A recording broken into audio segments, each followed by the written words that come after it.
Ladies and gentlemen, good day and welcome to Samhi Hotels Limited Q3 and 9 months FY24 earnings conference call.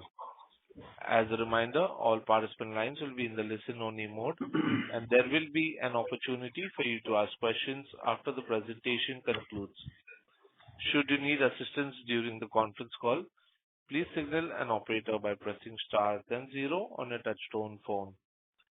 Please note that this conference is being recorded. I now hand the conference over to Mr. Ashish Jakhanwala, MD and CEO from Samhi Hotels Limited. Thank you, and over to you, sir. Thank you so much. Good morning, and thank you for taking out time today. With me, I have Gyana Das, who's the EVP and Head of Investments, Rajat, who's Chief Financial Officer, and also Nakul, Vice President Investments. And along with my colleagues, we have Strategic Growth Advisors, who are also our Investor Relations Advisors. We have uploaded our presentation on the exchanges, and I hope everybody had an opportunity to go through the same. We're quite pleased to present to you the summary of our performance for Q3 FY24. Quick highlights. We have actually seen a very strong operational growth, with RevPARs improving by about 20.3% on a year-on-year basis. Very strong RevPAR growth and a full quarter impact of ACIC acquisition has led to a robust revenue growth of 39.5% and EBITDA growth of 51.4% on a year-on-year basis. We also crossed a strategic milestone in the last quarter for about 100 crores or 1 billion INR of EBITDA on a pre-ESOP basis. With the strong growth in revenue and EBITDA that we've seen in the last quarter, reduction in finance costs, we are seeing a rapid transformation both in terms of path to profitability and also free cash from the business. During the last quarter, which is Q3 FY24, we have seen our PBT almost reaching break-even, including considering impact of ESOP expenses, and this obviously sets a strong path towards near-term profits. Free cash from business was 460 million or 46 crores, and we continue to hold about 300 crores or 3 billion INR of cash. We expect some of this cash to be further used for reducing gross debt and reduce interest expenses. A very strong presence across price points, different brands, and being in key markets in India continues to be the driving force behind a strong performance and will be the lead indicator for our future growth. During the last calendar year, key cities in India have a total office absorption of about 40 million square feet. Our primary markets such as Bangalore, Hyderabad, Pune and NCR, which account for almost 67% of our inventory, benefited from a total absorption of about 30 million square feet. Of this 40 million square feet, or about 76% of India's absorption.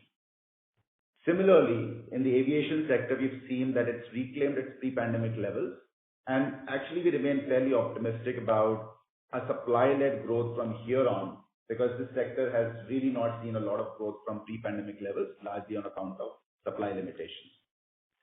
Against a backdrop of very strong office and airline growth, we have seen RevPAR strengthen quarter on quarter, and as mentioned earlier, in the last quarter, it touched 20% growth over the previous year. Within segments, we have seen the upper upscale and upscale grow at a RevPAR of about 28% year on year. This portfolio contributes to about 43% of our revenues in that quarter. The broader mid-scale portfolio grew at a RevPAR of about 12% to 16% year on year. In addition to this, we continue to take steps for further improvement in the performance of our hotels and improving our market share. Asset income from hotels was at about 269 crores or 2.6 billion, a 40.5% growth over last year. However, within that, if you see the breakup, for the same store hotels, the growth was about 17.6%, and the additional benefit came from full integration of ACIC portfolio for the quarter. In terms of EBITDA, as I mentioned earlier, we achieved a strategic milestone of about 100 crores EBITDA for the quarter. The same store hotels saw an EBITDA growth of 27.8%, and then we had an impact of ACIC integration, taking the full EBITDA for the quarter to 1.08 billion or about 100 crores. As we integrate the ACIC portfolio into our business, we have new inventory addition coming in the current calendar year, ongoing renovations. We are fairly confident that this 100 crores of quarter EBITDA is just a great base for our earning trajectory. We cannot say that this is our best as yet, you know. In terms of operating margins, we have seen the portfolio has delivered an EBITDA margin of 40.3%. We expect this to improve as we stabilize the ACIC portfolio and also the hotels which are due for or are under renovation, where the margins have about 800 basis points scope of improvement. So as we get the whole of portfolio to converge where our same-store hotels are performing, we expect overall margins to also expand materially. One of the key insights from our business intelligence platform that we've highlighted in the current presentation is how the occupancies are trending on weekdays and weekends. The weekday occupancies across our entire portfolio remain fairly high in the range of almost 72 to 81%. And if you see on Tuesday, Wednesday, Thursday, the occupancies were range bound 78% to 81%. And this is for a 9-month period starting April till December 2023. While weekday occupancies remain strong and will remain strong because of demand supply, we actually expect the weekend occupancies to keep improving over a period of time with increase in discretionary spend and domestic travel. And I think that change will materially benefit how the income of hotels, especially in our portfolio, can benefit in the years to come. For all quarters, for the quarter, all three segments, which is upper upscale, the upper mid-scale and the mid-scale, saw very strong operating performance. We've seen upward trajectory in occupancy, RevPARs and ARRs when compared to the same quarter in the previous year. Given the strong performance of our portfolio, we are quite excited about accelerating our growth projects. As of today, we have an existing operating inventory of about 4,800 rooms, and we have already taken steps to increase it to about 5,400 rooms by FY27 at minimum. In the short term, our growth strategy involves integration of the ACIC portfolio, renovating and rebranding a substantial portion of our existing portfolio, and introducing new inventory. By September 2024, we expect to have about 180 rooms added, including our entry into the Calcutta market. We will have additional 130 rooms fully renovated and rebranded, and these 310 rooms make no or very little contribution to earnings as of last quarter or quarter 3 2024. Completing this inventory addition will provide a strong boost to our H2 performance in FY25, over and above the fact that we are seeing continued improvement in RevPAR in our same-store hotels. Also, in future, the proposed renovation at large hotels such as Hyatt Regency Pune will transform a large asset base and its contribution to our business. We can quite assure you that our time-tested strategy of conversion and turnaround is equally accretive when applied to our portfolio from time to time to create a differentiated outcome.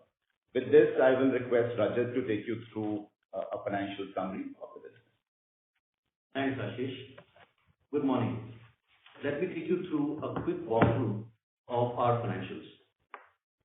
With an asset income of rupees 2.6 billion, which is 40.5% above last year, we achieved an asset level EBITDA of rupees 1.08 billion, or a margin of 40.3%.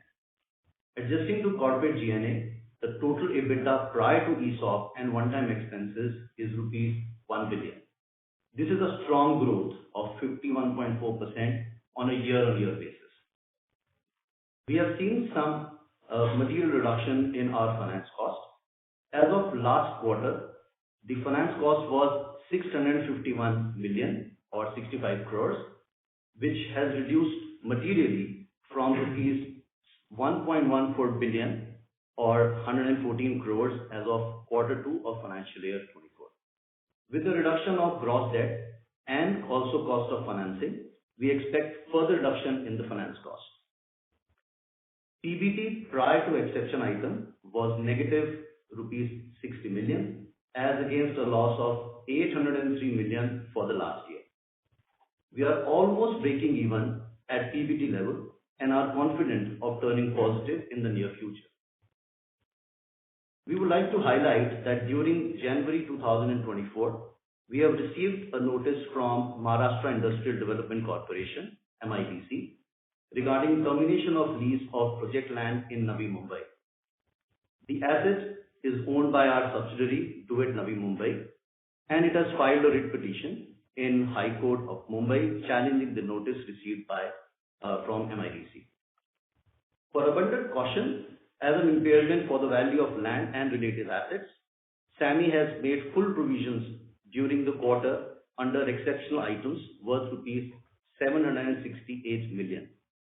However, it is important to note that this asset is not projected to have any contribution to our revenues and EBITDA in the next 2 to 3 financial years. As of 31st of December, our net debt stands at 18.4 billion versus 29.4 billion in June 23, which was the pre-IPO debt. Our current cost of debt has now reduced to 10.2% versus the 13% which was prior to the IPO. Over the period, our leverage position is consistently improving, and as on December 31st, 2023, our net debt to EBITDA, including the ACIC for a full trailing 12 months period, is at 5.1 times. This will continue to improve as we have strong growth coming our way. Rapid reduction in debt and finance costs combined with increase in EBITDA is paving path towards reaching substantial debt levels and yet allow free cash for generation and for growth. Thanks, Vijay. So I think in summary, our optimism and excitement comes when we actually layer a strong portfolio we've built, and in markets where you've seen very good office and aviation demand. We layer it with a very compelling market opportunity, and clearly the market is very strong for the hotel sector. We have an established track record of growth, and now we have increasing financial flexibility. So as I said earlier, while we have crossed the strategic milestone of 100 crore EBITDA for a quarter, we believe this is just a beginning and the best is yet to come. With this, I'd like to thank everyone for joining the call. We are here to address any questions, which can be obviously addressed on the call here or be redirected to us later or to strategic growth advisors. Thank you.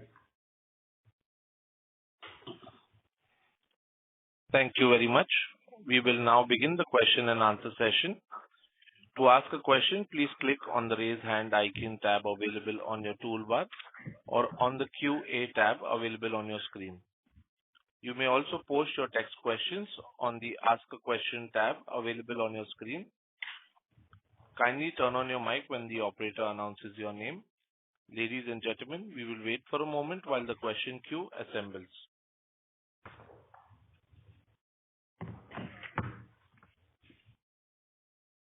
The first question is from the line of Karan Khanna. Please go ahead. Yeah, hi. Thanks for the opportunity. Am I audible? Yes, Karan, you are. Yeah.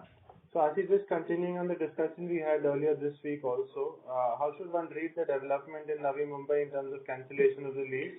What was the indemnification cover for the entire land parcel which got cancelled? And resultantly, earlier during the call, you also spoke about, you sounded quite confident about getting to a 5,500 room inventory by end of FY27. How should one read that in the context of the recent development at Navi Mumbai? So that's question number one. Hi, Karan. Okay, Karan. So Navi Mumbai, we will tackle in 3 different parts actually. One is the accounting impact, the other is the legal case and the status and the remedies available to us. And third is actually its repercussions and impact on the business. Right? As far as accounting, we've taken the worst case scenario already in our books and no further risk is left exposed to the business, So we took the worst case scenario in our books in quarter 3. We've not really left any risk for any future impact of this or any consequence of this ongoing discussion with MIDC on our financial statements, right? So that's settled for all times.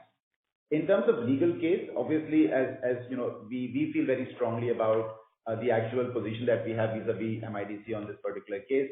We have filed a writ petition. It is listed for hearing later in the week.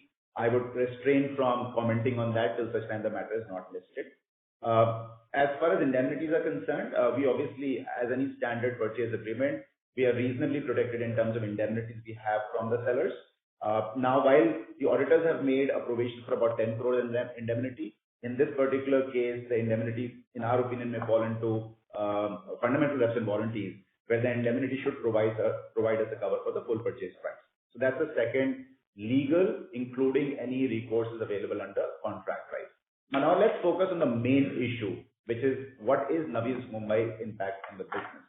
And I think we met a lot of you over the course of the last few months, and we kept stating that when it comes to a greenfield development asset in India, we actually always use it as a footnote information. We have not provided any forecast or guidance. Our only guidance was this hotel will open towards the end of FY27, right? Therefore, we were not estimating this hotel to bring any EBITDA or revenue to Samhi till FY27. Actually, it would only start from FY28. And therefore, for the foreseeable future, this asset has no impact on our business, except for the fact it would need about 2.4 billion INR or 240 crores of capital expenditure for it to be completed, right? Now let's model out the worst case scenario that our appeal in High Court and any subsequent appeals we may be entitled to do not get this asset to be protected. We actually are not very perturbed about that because, as I said, this asset came to us through a portfolio acquisition. We would have ideally not bought a greenfield site for development. We continue to track and negotiate some very interesting accretive opportunities in the box that we are used to doing it, and which is not greenfield, which is brownfield acquisition, long leases, right? All of those opportunities bring revenue and EBITDA much faster than would a greenfield development. So if we were not to win our argument as far as this asset is concerned, we actually think we can redeploy that same 2.4 billion in assets which would bring revenue and EBITDA in an accelerated fashion rather than in a deferred fashion. Our confidence in 5,400 rooms is, I would say, certainty, because there is about 350 rooms which are lying in this bucket. The rest are lying in buckets which are under development right now. So replacing 350 rooms through a brownfield acquisition turnaround or a long lease is something we are tracking very, very well as of today. Hopefully in the next quarter or two, we should be able to confirm one or two opportunities. So as far as business is concerned, we see no impact of this particular development on our business. Sure. This is useful, Ashish. Thanks. This is a follow-up. When we think about the acquisition opportunities that you'd like to pursue, in any segment that you'd focus on, whether it's upscale or mid-scale or upper upscale, or are you, any of these segments are fine with you? As long as what kind of IRRs would you be targeting? So I think normally currently I have a certain checklist. One of the checklists is that we should remain in key markets, which means that the 7 or 8 markets that we keep talking about where we see very good momentum of office and aviation demand. So we will like to maintain that discipline for now. Number 2, we will play the segments that we are good at, which is starting from mid-scale going to upscale, upper upscale. We don't intend violating that segment discipline as of now. The third, as I said, is we typically like assets which have near-term income, right? Which means that we're not necessarily looking at parcels of land for development. We're looking at either ready buildings or ready hotels where we can either complete it to a hotel or we can convert it to a good branded hotel.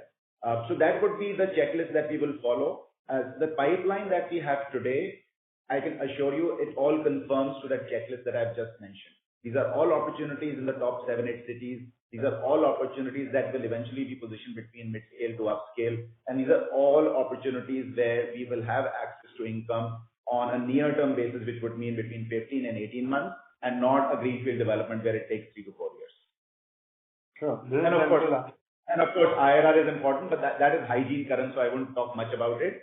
Solving for a certain return on capital employed and doing it at below replacement cost is a hygiene that we've followed, will continue to follow.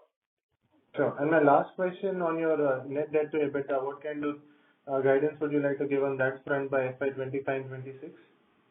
So I think for FY25, we've already given and we'll maintain that guidance of going to about 3.5 times. We are seeing a rapid reduction in debt to EBITDA every quarter. As Rajat mentioned, we are 5.1 times as of end of December. Don't forget, when we talk about 100 crore EBITDA number for quarter 3, there's a lot of more upside built into that because, that was the first quarter of ACIC. ACIC has gone into a Marriott managed portfolio from 1st February. It will go into a full Marriott managed portfolio probably sometime in first quarter of FY25. And that brings substantial impact on the contribution of that portfolio to our portfolio. 2, let's not forget the fact that about 310 rooms today are under very advanced stages of opening or rebranding. and that portfolio has had no impact of EBITDA in quarter three. So then you add the impact of that on our overall business and plus continued RevPAR growth in our existing business. So current, fairly confident of maintaining a guidance of 3.5 times for towards the end of FY25 on a net debt to EBITDA. Sure. This is helpful, Ashish. Thank you and all the best. Thank you, sir. Thank you. Our next question is from the line of Aditya Javed. Please go ahead.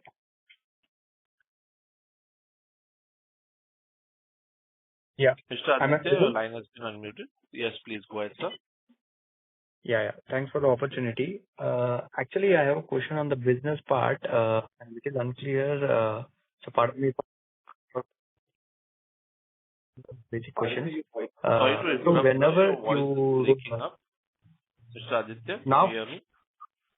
Yes, sir. Now it is clear. Please go ahead, sir. So my question is, whenever we buy out an asset, then we say that we operate it in the name of Marriott or some other party. So how does that work? So Marriott will have the management or we have the management there? So can you explain on this part? When you say operate, I'm a little unclear on this operation. Okay, Aditya, so all of our hotels minus the ACIC portfolio are on management contract with the hotel companies. So under a management contract, day-to-day operations are outsourced under a contract to a Marriott or an IHG or a Hyatt, and we retain obviously all the asset management rights in that asset. So ACIC portfolio today is franchised, which means it is being managed by us, and over a course of time, we actually intend for that also to be under a management contract, where the day-to-day operations will be managed by Marriott for those hotels. Okay. So what do they charge, sir, for us if we give the management contract to them? So Aditya will take you through our P&L and so that you can see the exact. So if you see in the last quarter, the total cost towards management fee was 4.9% of our revenues. Okay. So basically, we have two kinds of portfolio. One is managed and one is franchise. And we tend to move to from franchise to again manage. So that is our focus totally. That's right. Aditya. That's right. Okay. And in terms of when you say take time for operation, so suppose in Kolkata we have bought in some of the keys, right? So how much time does it take to renovate and then operate, then give it to management contract? So with respect to Calcutta, it's a hotel that is yet to be completed, so it's not a renovation. I've put that slide on the screen right now. The building is ready. It is in fit outs at this stage as we speak, and this hotel is scheduled to open by September of 2024. In terms of conversion, this is one example that you're talking about. So in Greater Noida, this hotel has been operating under our own transition brand called Caspia Pro. This hotel is currently under renovation, and we started the renovation somewhere in mid-January, and we expect also this hotel to be open before September 2024. And this is 137 rooms. So this is a example of rebranding, renovation and rebranding, and the prior slide is more for a brownfield being complete for an operating hotel, which is Calcutta. Great. Sir, and if you could, it's just a request, if you could publish ROC of some particular area. You know that some are very old and some are very new, right? That would give a great sense that when operating leverage or that will kick in. So that is just a request from my end. Sure, that's the point noted. We'll try and provide some ROC analysis in subsequent quarters, both by maturity of assets, and we also feel sometimes it's important to look at ROC of different cities. Because each city is in a certain rate track. For instance, Bangalore, we believe, is doing really well on the average room rate. Our early calculations show that our assets in Bangalore would be delivering a ROC of somewhere in the early to mid-20s, right? So that's a very healthy ROC. And then it will be followed by markets like Hyderabad, which are also now rapidly growing and improving. So we have that analysis ready, but I don't want to present inadequately prepared information, point noted, you will see some analysis of ROCE in the subsequent quarters. Great, sir. Thank you. All the best. If I want to connect, I can connect to SGA and the management team, right? If I want to understand better. You're more than welcome. You're more than welcome. Thanks. All the best, sir. Yeah. Thank you. Thank you. Our next question is from the line of Nihal Jham. Please go ahead, sir. Hi, good morning. Am I audible? Yes, Nihal. Yes. Thank you so much, Ashish, and congratulations on the performance. I just had one observation and question that when I look at the RevPAR performance for your upper upscale and the other category, there is a decent divergence in terms of how we've seen that. I think it's 20% plus for one, and it's close to 12 and 16 for the others. So is this a location-specific issue, or is it that this is the divergence you're seeing across categories where the premium segment is having better pricing power versus the mid-scale segment? So Nihal, a couple of points there. One is that last year, the upper upscale hotels are still ramping up in quarter three. Now, if you look at what differentiates these segments, they're more or less in the same cities. To some extent, the upper mid-scale has assets in, let's say, Coimbatore, right, which will drag the performance down because we've always believed that the tier one is really outperforming all other city categories. So there is some impact of mid-scale and upper mid-scale being in tier two cities like Nashik, Vizag, Coimbatore, so on and so forth. But also let's remember the fact that upper upscale assets which have a higher dependence on international business travel, right? They had a lower base last year, Nihal, right? Because the international business travel was recovering every quarter last year. This year we've seen reasonable recovery in that. So some bit of a base effect also has kind of allowed the upscale to shine vis-a-vis the last year. And the second, as I said, is the reason that our upscale is concentrated in tier one. Our mid-scale and upper mid-scale have some sprinkling of Nashik, Coimbatore, Goas and Vizag, where we've really not seen as good a growth as we've seen in the big cities. We'll try next time and give you this analysis by city, and you'll be able to really clearly see as to how is the city impact, not just a segment impact actually. Sure. Just one clarification here was that for the recovery of international travel, you mentioned that also became a driver for the upper upscale segment in terms of the better performance. Yeah, sorry, didn't get International travel. International catalyst for the... Yeah. International travel has been growing as a proportion of overall room nights sold. It is still marginally lower than where it used to be on a pre-pandemic level, but it is definitely higher than where it was same quarter last year. Right. So I think that is one factor when it comes to upscale performance. Now, upscale typically we are about 35%, international business travel, 35-36%. Sure. And just one more question. Sure, go ahead. Yes. Is the portfolio or is the current pipeline that you have of, say, rooms that you identified cognizant on what the outcome for the new Navi Mumbai litigation is, that 5,400 is the target, or that is an independent assessment that will happen and we could actually end up increasing the room count also depending on the opportunity being accretive, and say even if the Navi Mumbai litigation goes in our favor, just to understand that. Yeah, so I think, we didn't start pursuing growth, we had no idea of the Navi Mumbai development.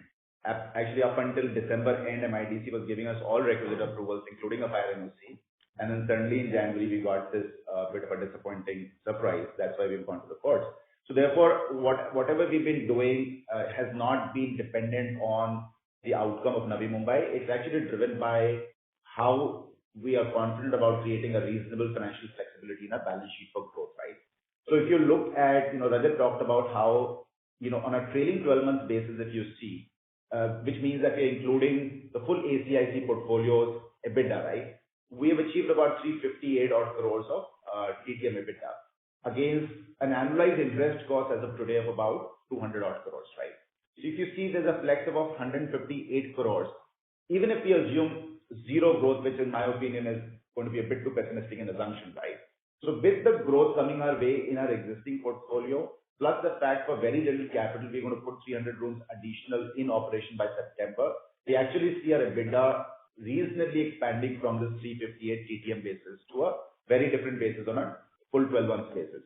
Our finance cost, which is at about 200 crores, we only expect it to marginally reduce because we continue to negotiate with banks and also achieve certain refinancing events, right? So this company is now getting to a point where it has reasonable cash, both for achieving its committed 3.5 debt to EBITDA by end of next year, but also having residual free cash to fund certain growth projects, right?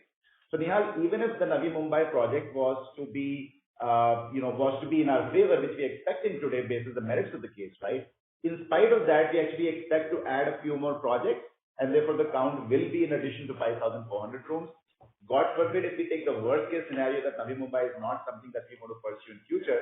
Actually, even in that case, if you're talking up until FY27, FY28, we expect the 5,400 rooms to be, it won't be 5,400 rooms, it will be higher than 5,400 rooms. 5,400 rooms, Nihal, was not a guidance on growth. It was a confirmed inventory that we own, which needed to be operationalized by FY27. We have resisted from giving any future growth guidance so far, but that's largely coming from one thing we've been saying aloud, which is we have the financial flexibility, we have the track record, and we see the market opportunity for growth. One footnote I like to put there is we are also pursuing what has worked really well for us, which is long-term variable leases, right? As some of you may know, part of our portfolio is on these 40 to 60-year revenue share leases, which is effectively our capital efficient oblique asset light model. A fair few opportunities that we are pursuing today are on long-term variable leases, where the capital efficiency is very high. For a very little capital, you can keep installing a lot more capacity. So the growth is independent of the outcome of the Navi Mumbai development, and 5,400 rooms is not a stated ambition for growth. It was only committed inventory with the company. The growth will obviously be ahead of that, with or without Navi Mumbai. Understood. This is clear. Thank you so much. Thank you. Our next question is from the line of Dhruvesh Sanghvi. Please go ahead. Yeah. Am I audible? Yes, please go ahead. Yeah. Ashish, just wanted to have your views on, how should, as an industry, we should think about the cost for the similar kind of hotels as yours in terms of new rooms. Let's say we take a broader basket of the top 7 cities where you are in. If you can give a broad understanding of what is the cost of production equivalent metric for per room basis that people cannot sell below 3,000, 4,000 or some number and some reasoning around it. And where I'm coming from is that why is India so expensive when it when it comes to this overall room rates basis, that far better properties are sometimes available in international places at a cheaper cost than ours. So I just wanted to understand where is this coming from? So Dhruvesh, let me first put the comparison in correct context, right? And my apologies, a lot of our discussion will be centered around big city business hotels, right? So Absolutely. I would urge, participants on this call to not triangulate that to tier 2 leisure resorts, non-business hotels, right? That's a completely different model, so to say. If you look at tier 1 business hotels, right, and if you compare the size of the India market today, travel and tourism market, right, the average room rates in India continue to be at a significant discount to their global peers. I'll give you some examples. Today, I feel really excited to report the numbers that I have reported, wherein a Holiday Inn Express, and I'll take you to that actually slide, right? Just a second. If you see,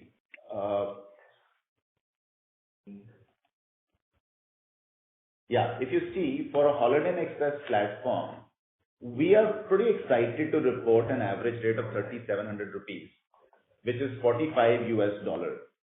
Now, if you were to separate Holiday Inn Express in a Bangalore or a Hyderabad, that number would go to 50 $52, right?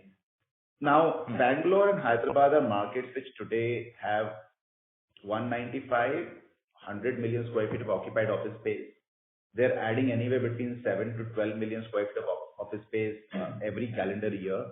And in a market like that, to sell a Holiday Inn Express for $45 to $50 does not make us nervous about having outpriced ourselves, right?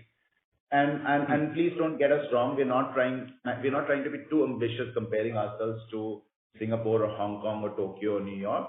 We're still comparing ourselves to office markets that are much smaller like Sydney, where a comparable hotel will be selling for $120, right? So we actually think today hotel rooms in India seems to be expensive because we were used to very cheap hotel rooms for last decade. But if you were to compare a hotel room price to an airline ticket price today within India, or if you were to compare a hotel room price to that of a comparable hotel in a similar city globally, you would actually think that there should be a lot more excitement and expectations from the industry to keep growing this average room rate. That's point number one. Point number two, what can spoil this party? I don't think it's demand, because demand is unquestionably very promising for broader economy and therefore for travel and tourism. You know, we just economic indicator for how the larger economy is growing, right? What spoils the party for hotels tends to be the supply, right? And that is where we have now entered a period of very stable supply growth, largely on account of the fact that the big cities are sitting on reasonable inventory, right? So you look at Bangalore, today it has about 22,000 branded rooms, okay? We actually got somebody to collect total number of rooms in Bangalore from one of the OTAs. It's 109,000 rooms in Bangalore, right? So 109,000 all rooms, right? 22,000 branded rooms. For this city to grow at 7 to 8% on demand, it needs many more rooms that the city is capable of creating, right? So today the supply is not even 50% of the demand growth in Bangalore. No surprises, our ROCEs are looking at being in mid-20s, right? Hyderabad is following. Gurgaon is following, right? So we actually think that today the supply is in a state which is going to remain very stable, which is going to remain way below where the demand is growing. And therefore, as operators, owners, asset managers, we feel fairly confident that there is good 5-6 years before we need to relook at demand and supply. In terms of cost per key, I think for each segment that would vary. For the upper upscale, if you look at the industry data, you would see that the construction cost for this is in the range of about 1.2, 1.4 crores per key. If you look at the upper mid-scale, which is Fairfields and Four Points, that same construction cost will be 60 to 80 lakhs. And if you look at the mid-scale segment, that cost would be in the range of 40 to 60 lakhs. This is construction cost, does not include land cost, right? So that's really the going-in cost for a hotel development in India. You have to overlay on top of that land cost. You have to overlay on top of that the cost for 3-4 years of a development cycle. And that's why you would feel that even at the current room rate, it is not extremely attractive that you'll have hordes of money flying in, right? Especially in tier 1. So I think we feel fairly confident about a reasonably long and a stable supply environment. Demand, as I've said, we've never had any questions on, not today, not in the last decade. Sure. And just one more follow-up on that is that, considering the environment that you have explained, I find you to be very conservative with the kind of aggressive history that you have had. Why are you suddenly so conservative in terms of growth now when the money is flowing for you? So, Suvesh, the past is a fact and I can't deny it, right? And the future is a promise which I typically don't make, right? So the facts can't be changed. And what is the fact? And I did talk about this, by the way, if you see. I think it's important. I think what we are saying is we are future ready. And I'll echo your sentiments here, right? First, I think we see phenomenal opportunity, right? The office market, the aviation market is growing unabated, right? 40 million square feet being added by this country in a year is another Singapore, almost another Singapore, right? So this is really exciting times for us to put hotel in. Total Singapore office supply will be 40 to 60 million square feet, right? So you're almost adding maybe 2/3 of a Singapore in a single year in India, right? Two, past strategy of acquisition turnaround and also much less talked about strategy of variable leases has worked really well for us. The reason why we took the bold call of doing a 1,200 crores IPO, resolving our debt in one go, was to allow us the financial flexibility to grow the business, right? But Dhruvesh, I will talk about growth as I keep delivering it. Today I had to answer because a lot of people expect that, oh, the whole growth was 5,400 rooms. That's absolutely, my apologies. We, I think, expressed our agenda incorrectly or inappropriately. 5,400 rooms is what we hold in the business today, of which 4,800 are operational and the balance 600 were in different stages of development. That is not our growth path. Our growth path will come from deploying the free cash we get from the business for new opportunities, both acquisition turnaround, also variable leases, which tend to be very, very financially accretive. So you're absolutely right. We are focused on growth, and 5,400 room was not our growth target or promise. Fine. Thank you. Thanks a lot. Thank you. Our next question is from the line of Pankaj Bobade. Please go ahead. Hello, am I audible? Yes, Pankaj. Well, thanks. Thanks for taking my question. As I understand, we are more of a business hotels. Ours is a business-related hotels group. And our presence is mainly in the cities which are more of business centers, which is in line with what hospitality industry is in around the globe. But of late we have seen in India that religious tourism is gaining currency, and the footfalls at cities like Varanasi, Ayodhya are far higher than what Goa is witnessing. So just wanted to understand, do we have any plans to capitalize on this booming market? Pankaj, of course, nobody wants to get on the wrong side of religion ever, right? But I think there's clearly a lot of pockets of demand in India. There is core business travel, there is the traditional leisure travel, there is the new homestay-led leisure travel in India, which is a completely different segment, expanding very rapidly. And within that is a subset of religious travel, right? So there are quite a few pockets of growth in India.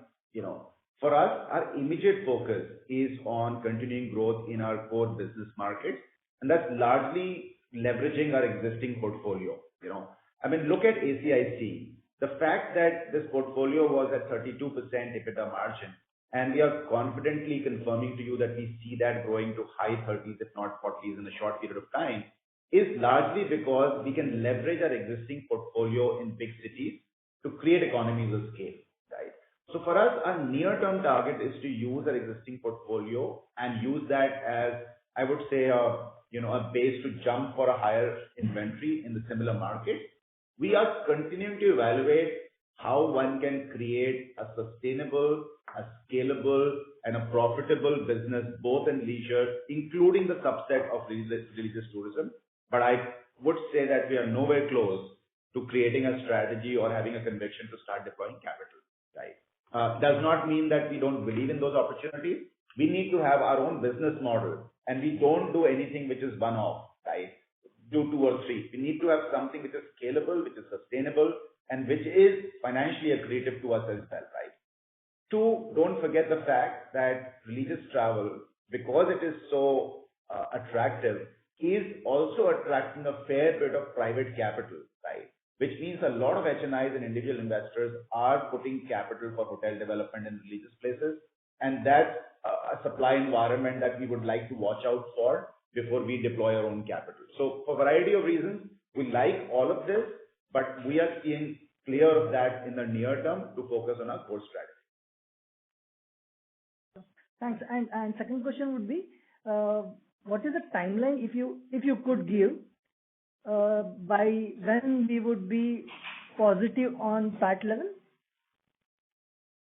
Let me take you through that.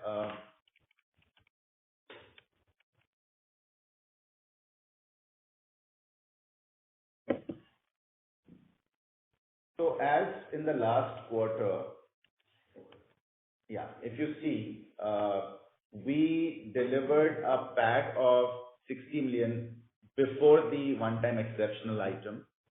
A PAT loss, a PBT loss of 6 crores before exceptional item. I did mention to you earlier that we took the call of almost writing off the entire value because we do not want any impact of that coming in the subsequent quarters, right? So with this strong performance in quarter three, Pankaj, we think that we would report a positive PAT in the next quarter or 2 quarters, right? I mean, the next quarter seems very highly likely to be a PAT positive quarter, but it's about a quarter or 2 that we will be PAT positive on a sustainable basis. We were almost there, but for the exceptional provision that we made for a single issue. So you mean to say we have return of 76 crores before PBT, right? No, after PBT, before exceptional items. Let me just take. So, in the front face of the financial statement, there'll be PBT before exceptional and PBT after the exceptional. So we've written it off as an exceptional item, post PBT, before this. Here. Yeah, if you see here. So we have a PBT excluding exceptional items of 6 crores loss. Then we have taken the exceptional item to report our PBT and then PAT, right? So if this 760 was not there, you can see that we had 60 of PBT loss, and then we had some tax income which was coming to us. So we would have been almost break even on a we would have been almost break even on the PAT level in quarter three, but for the exceptional item. So quarter four looks like a very strong contestant for being a PAT positive quarter. So we are almost there, right? Yeah. So, we are there. I mean, and now it's more semantic and optics. Otherwise, from a financial perspective, we are there. Okay. Thank you. Thanks a lot and good luck. Thank you so much. Thank you. Our next question is from the line of Dhruv Agarwal. Please go ahead. Yeah, hi. Can you hear me? Yes. Yeah, good morning, sir. Sir, I have a little bit more questions, so pardon me for that, sir. Sir, basically, sir, Samhi Hotels is multi-branded and is present at multiple price points, and as well as we can see that traveler leisure segment has increased multifold after COVID, which acts as a growth driver for hospitality industry. So, in relation to that, what kind of RevPAR and occupancy level one should expect in coming years, say for 24 to 28 at consolidated level, sir? Okay, Dhruv, so you're asking something that is a bold forecast, right? Okay, let's look at the historical numbers. We have seen, so for the last 4 quarters, there has been a concern if we have reached the peak of the cycle, right? This pretty much started, I think, here. So if you see, we've seen minus the seasonal adjustments of different quarters, we've actually seen the RevPAR growth accelerate from 15% in the first quarter to 16% in the second quarter to almost 20% in the third quarter, right?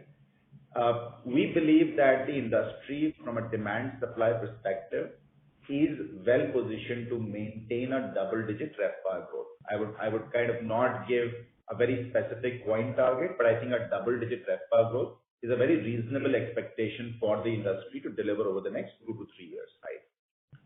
The second, which is even a more important aspect, is that, as you know, the occupancy levels today are reasonably okay. And I'm just putting the slide here for our portfolio 9 months occupancy. If you see Delhi 80, Hyderabad 78, Pune 76, Chennai 72, other cities 72, Bangalore 69. What we are seeing really is that the occupancy levels across India have reached that magical 70 plus mark, right? Now, we would expect this to continue to grow, and unlike the historical myth that business hotels can't reach a 72-73% occupancy, we've actually seen business hotels do really well on occupancy levels, largely on account of the fact that we are doing very strong on weekdays, right? So the weekday occupancies, if you see, have been almost in the 80% mark for the last 9 months. We believe that with very little supply coming in the most of the metros, the occupancies should continue to remain fairly strong and have the potential to stabilize more closer to 80 than closer to 70, as was the expectation, for many years for business hotels, right? That's number two. Rate growth will obviously be good because now hoteliers are not worried about filling up the rooms. They are quite confident about sustainable high occupancy levels. So I think you would see them improving the rates year-on-year basis. We have seen some of the corporate rates for the next year being signed upwards of 10% growth on a year-on-year basis. That gives us the confidence of a double-digit RevPAR growth. But the most important thing really, Dhruv, is operating leverage. If you're talking about a RevPAR growth of 13-14%, right, for a good quality operator, asset owner, that would mean that the EBITDA growth is in excess of that, right? And I think that would be the focus for many large, good quality asset owners in India. Because you are in a long upcycle, the operating leverage will all accrue majority to the asset owners, right? So we actually think we are in a very sweet spot where even if we get a 11-12% revenue growth on same-store basis, that should give us a 14-15% EBITDA growth for the same-store assets as well, right? And for us, you would see that we are trying to make sure that we are not only dependent on the market forces, and therefore we have a lot of growth prospects within the company. I'm not talking about the new acquisitions or leases, but within our portfolio, a lot of our hotels will be repriced during the current year and towards the end of the year under a new brand, operate at a much higher average room rate. A lot of our new inventory will be ready to be completely operational, and the operating leverage from the ACIC portfolio will start to kick in. So as far as we are concerned, we have delivered really solid both revenue and EBITDA growth. We believe we can continue that for a reasonable period of time because of the fact that growth is already owned by the company for next several quarters now. So Dhruv, I'm sorry I'm not giving you exact numerical answer to this, but I am only telling you that we are fairly confident and optimistic about a double-digit RevPAR growth, continued operating leverage, which will allow the EBITDA growth to be higher than that. And for our portfolio in specific, have multiple levers over and above market forces to make sure this growth continues. Right, sir. Sir, like one more question related to that only. Like, sir, you have said, like, is my understanding correct with regarding to EBITDA margins? Like you are saying, like 14 to 15% growth in EBITDA margins would be there, like over the years. So, is my understanding correct, sir? No, EBITDA, absolute EBITDA growth, right? Yeah. Yeah, absolutely. I mean, a 10% revenue growth should give you a 13-14% EBITDA growth. If you're looking at 12 to 13% RevPAR growth, then you'll actually see. Look at this year. Our same-store assets, the revenue growth was 17.6%, EBITDA growth was 28%, right? So that's the operating leverage you're talking about. So EBITDA growth for next several years will continue to far exceed the revenue growth. And that is something that a lot of us need to start focusing our attention on, not just on rate occupancy or RevPAR. Okay, fair enough. Like, sir, excluding the increase in number of rooms, are there any further growth plans of the company like to venture into something new, which will act as a driver for increase in the revenues, sir? So, we don't need to really disturb the apple cart, but I'll give you an example, one example, and there are many more like that coming our way. Look at this particular hotel. This is currently a 301-room hotel, which has 79 apartments. This is a Hyatt Regency in Pune. We have initiated steps to increase the inventory because we have the scope for increasing inventory in this particular asset. So it can potentially go from 301 rooms to almost 330 rooms, right? That's one. We're adding more F&B spaces because we are seeing discretionary spend improving and there is a demand for dining facilities. Then we are looking at actually a reasonable renovation of the public areas, restaurants and meeting spaces. And all of this will help us improve what we call our rate share in the market. So that basically means that today, if we are achieving 90 percentile of a competitive set, we expect that to improve to over 100% of our fair share, right? So that gives you, a rate growth which is independent of where the market is headed. This is one of the assets. We are preparing and will showcase that to you in the next quarter presentation.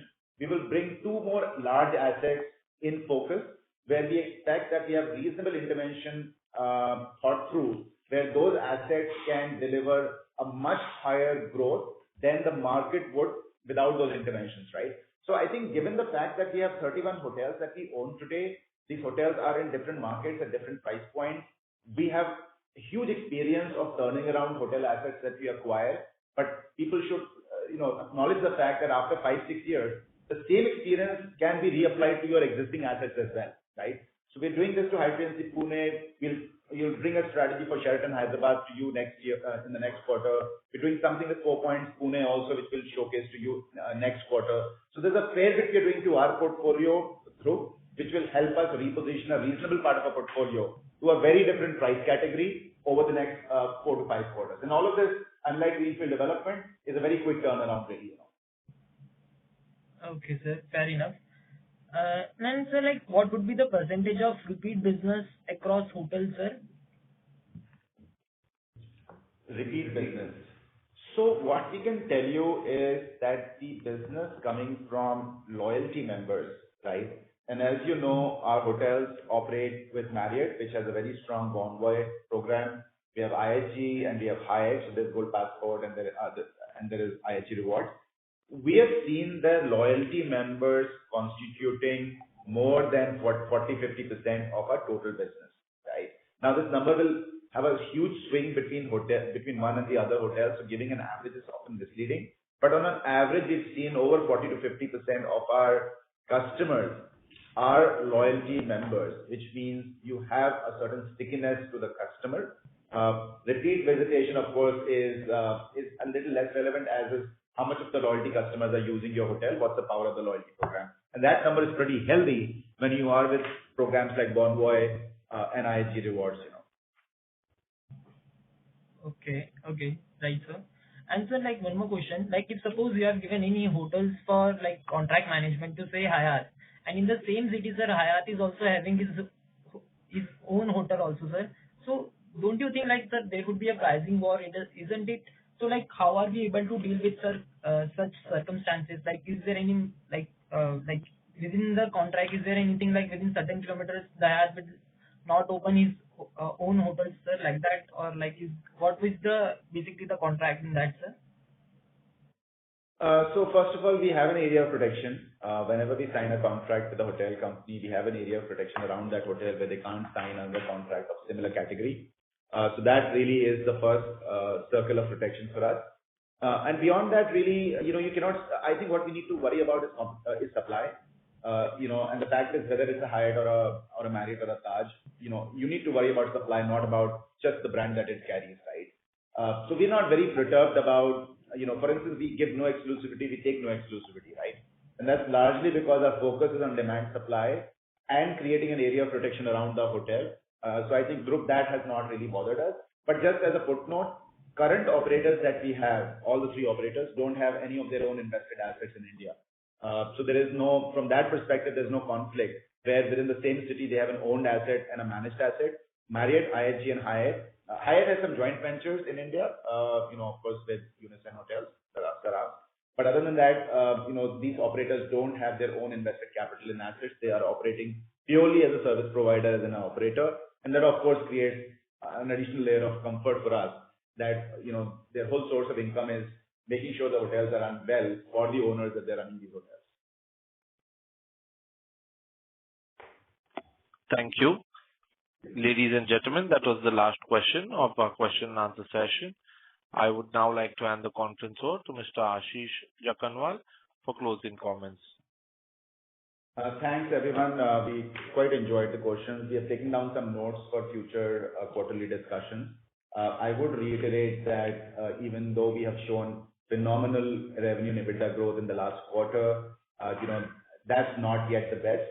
2, we are well on our track to deliver both a PAT positive first quarter and also stay course on 3.5 times debt to EBITDA in the near term. And with that, I think over the next few quarters, we will start, focusing a little bit on the growth prospects, and we will start discussing them with you as well. So with that, thanks for your time and look forward to speaking to you at the end of the fiscal year, really. Thank you. On behalf of Samhi Hotels Limited, that concludes this conference. Thank you for joining us, and you may now disconnect your lines.